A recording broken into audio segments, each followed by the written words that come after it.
Učiteľka, milá pani vychovávateľka, stojíme tu v tejto chvíli, aby sme sa rozlúčili. Aby sme vám povedali, ako sme vás radi mali.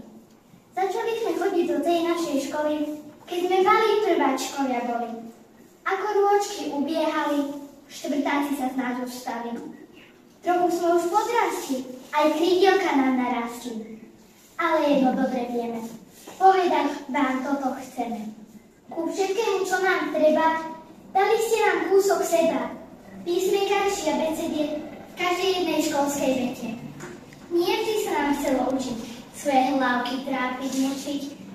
Nie vždy sme k vám boli milí, no už prosíme vás v tejto chvíli, zabudnite teraz na to, veď táto chvíľa stojí za to.